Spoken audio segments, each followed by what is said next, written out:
Co-teacher Janet. Grabe naman. Talagang nandito yung mga ka-co-teacher ko, si Teacher Janet at ating principal na si Nanay Cecil Garcia. Ayan, happy Friday morning po sa inyong lahat. All over the world. Alam ko, we are worldwide na dito sa ating virtual nutrition community. Okay, so i-share ko po ang aking very nice um, topic for today. So before that po, I would like to share my amazing journey with Herbalife, of course. Ayan, ano nangyari? Okay, so clear naman po ang aking voice. Yes. So ako po si Cheng Giliartet. Magta 31 years old na po next month. And I'm feeling not like 31. I'm feeling 20s pa lang, grabe, because of the energy and of course with the nutrition partner Herbalife. So ang background ko po, I am a special education teacher. So 3 years ko lang pong nagamit ang aking profession and I decided to become a full-time mom of two kids, my two Herbalife babies, I'm proud to say. Kasi po yung results ko, with Herbalife Nutrition, ginamit ko po siya for weight loss, for sports nutrition as a Dragon Boat athlete, and of course sa aking two pregnancies po, lahat po, supplements, aloe tea shake, yun po yung ginamit ko as for my prenatal supplements. And up until now, na nagbe-breastfeeding ako sa aking bunso. I'm done with my eldest na mag-breastfeed. Lahat parehas po silang breastfed babies. And continue pa din po ako sa pag-take ng aking products. Bonus na lang po yung weight loss. Ang pinaka nagustuhan ko po is yung energy na naramdaman ko, feeling lighter, feeling better, maganda yung mood mo everyday, hindi ka irritable. So because of that, maganda din yung tulong ng community tulad netong online community na lagi kang may support, laging may guide, laging may push, laging may motivation. So tayo na lang talaga yung magde-decide kung paano natin i-continue and ipoprogress yung sarili natin each and every day. And because of that results, hindi ko alam na may mga nakakapansin, ay nagtatanong na lang silang kusa sa akin. And because of sharing this good nutrition, of course, na-reach ko yung level or the 50% discount. That's the best level. And because of that, naka-attend ako ng higher level of trainings na mas i-share ko, mai-impart ko sa mga magiging future and customers, yan, mga clients. And basta kung interested kayo na malaman about what is the best discount na 50%, so ask your coach or your sponsor or yung nag-invite sa inyo dito ngayong umaga. Promise you will benefit of that discount. Kasi para naman yan sa future health mo and better health, 'di ba? So because of that, I would like to start my topic for today. Know your macros, how protein, carbs, and fat fuel athletic performance. This by Susan Bowerman. So, isi-share ko lang po itong topic na ito. And don't worry, wag niyo pong isipin na, ay, hindi ko ito kailangan kasi hindi naman ako athlete. Always remember na we have our athlete within us. So, sabihin niyo po sa sarili niyo, I am an athlete. I am an athlete. I have an athlete in me. Yan. So, ito yung mga often questions ng mga tao. Ano ba yung recommended na calorie intake ko sa carbs? Ano yung percent ng diet na merong protein, ilang percent, ganyan. So, yun yung mga madalas na tinatanong kapag merong mga gustong malaman. Okay, kailangan kong kainin carbs, protein, fat. Gaano kadami? Ganon. Ilang percent? Paano yung sukat? Yan. So, with this one, yung sa general recommendation, of course, kung natatandaan nyo, 40% ng kailangan ng katawan ay carbs. And 30% ay protein and 30% ay fat. But with the athletic goals, it's very personalized kasi makakatulong yon and mag impact yan sa training and yung sports performance. So yan yung recommendation. And now, ano ba yung macronutrients? From the word itself, macro means large. So kailangan natin to in the large amount than the micronutrients. Kaya nga tinawag na macro. So itong nutrients na to, ito yung mga kailangan natin for energy, para ma-maintain yung body structure natin, and of course, yung whole body system natin. So yan ang macronutrients. And take note, yung carbohydrates, protein, and fat, these are dietary macronutrients. Ayan. So now, let's have a quick rundown ng mga macros. So first is the protein. Ano ba yung protein? Ito, it supports of course yung exercise when you're doing physical activity. But it's not serving as a primary fuel source. Okay? Of course, kailangan ng protein. It is needed for muscle repair and growth. And it is also needed to make enzymes. So yung enzymes, there's a protein na nag-a-assist doon sa thousand of chemical reactions na dumadaloy sa ating katawan, including yung pag-produce ng energy sa mga food na kinain natin. Ayan, medyo malalim, may science.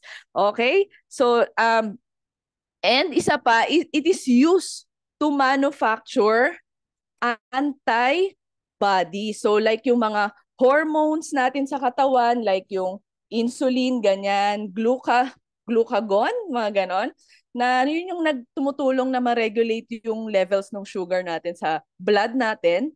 And yun ay may,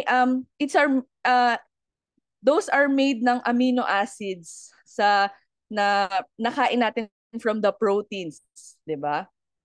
So, yan yung benefits or what is protein.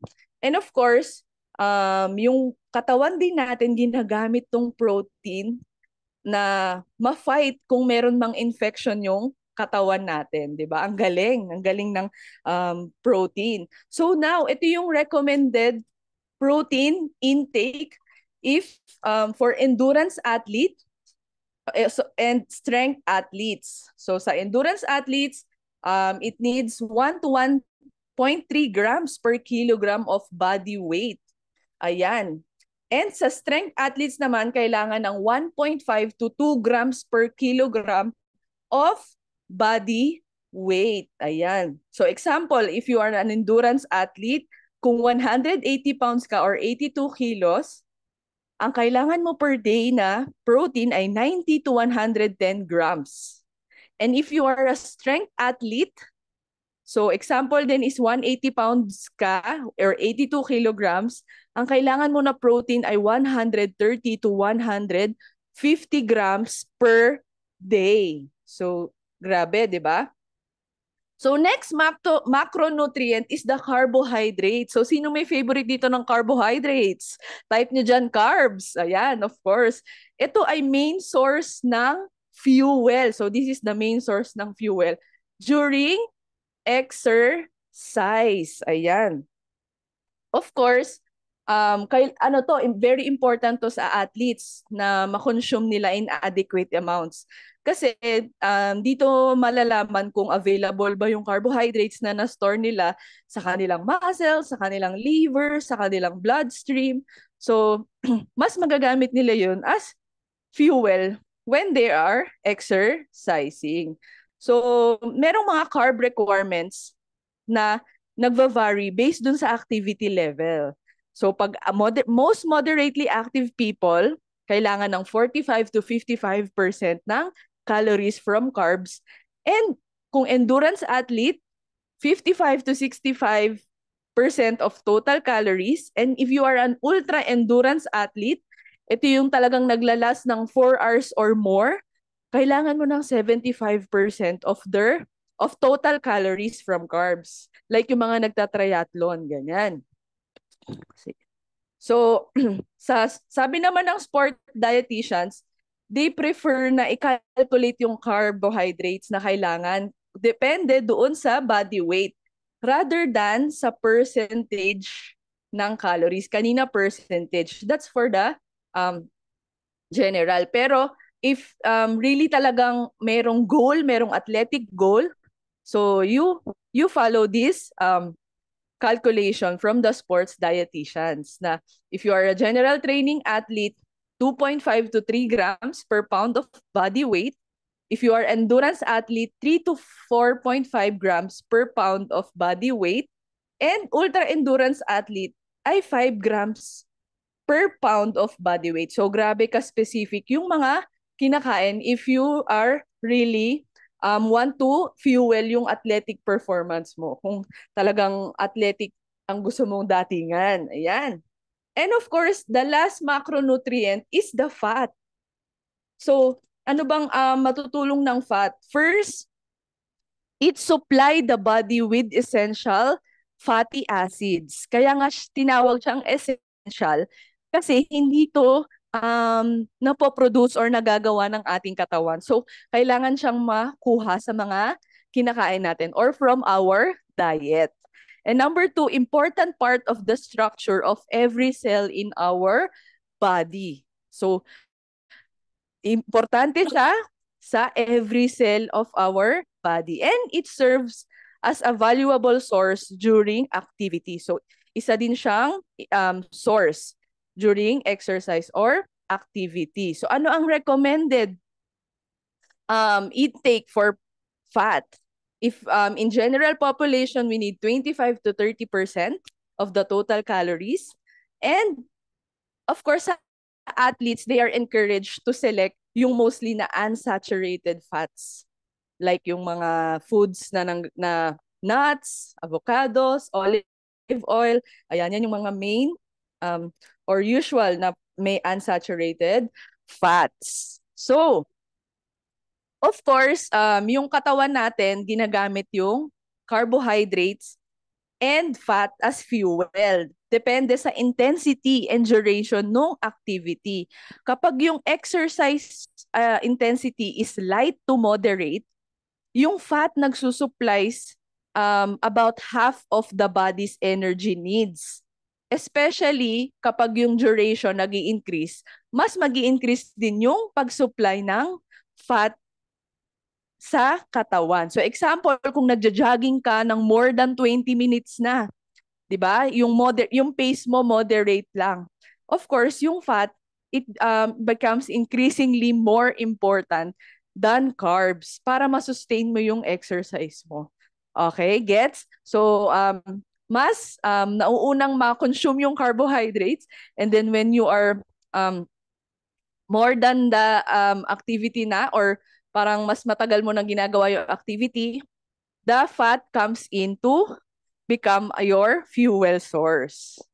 Okay, so always remember that keep your macros in the right balance for good performance. So screenshot mo yan. Kahit na hindi ka athlete, sabi nga natin kanina, I am an athlete. I have an athlete in me. So, right balance for good performance. Ano po yung mga macros? Carbs, fat, protein. So, ito po yung mga source of protein, carbohydrates, and fats. Sa protein, yan, pwede nyo po itong screenshot. We have the solid foods egg, ayan, mga lean meats, yan. Of course, our F1 Herbalife Nutritional Shake Mix, ayan, and personalized protein powder. So kanina, diniscuss to during the healthy breakfast. And of course, the Herbalife 24 product line. So grabe, grabe ang mararamdaman mo when you try the Herbalife 24 product line. Ibang-iba. Carbohydrates, of course, we have those foods and source of fats. We have our, one of my favorite, Herbalife line, not just source of fats, but of course, nakakatulong din po ito sa brain, memory. Okay. So, always remember, lagi ko po itong sinasama sa aking pag-discuss ng topic, ang Global Nutrition Philosophy. Kasi yan po yung kanina na kailangan ng katawan natin, 40% carbohydrates, 30% protein, 30% healthy fats. So you can also screenshot this one. Ito po ang Herbalife Global Nutrition Philosophy. Amazing, 'di ba? And bakit ka pa maghahanap ng iba kung nandito na nga sa super brand in the Philippines? Say yes to good nutrition with Herbalife. Kasi we have also worldwide athletes that are using and taking advantage of the great nutrition. They are being fueled with the best, great, amazing nutrition worldwide. So ako po personally, nakanood na po ako ng triathlon na merong Herbalife sponsored athlete sa specifically sa Subic Bay po. And iba yung feeling na nakaka-proud. Makikita mo na umaahon sa beach yung Herbalife sponsored athlete na wow, ang bilis, ang galing. Talagang iba yung energy na nabibigay sa kanila ng products. So specifically name ko si Coach Omar Paredes, yon. And si Coach Ronald Molit. So sila yung mga nakita ko doon sa triathlon event na yon. So amazing talaga.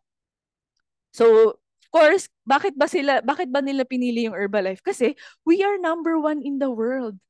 'Di ba? In meal replacement, weight management, active and lifestyle nutrition. So with that, see you every day here in our virtual nutrition community, athletes, and have happy weekend. Thank you.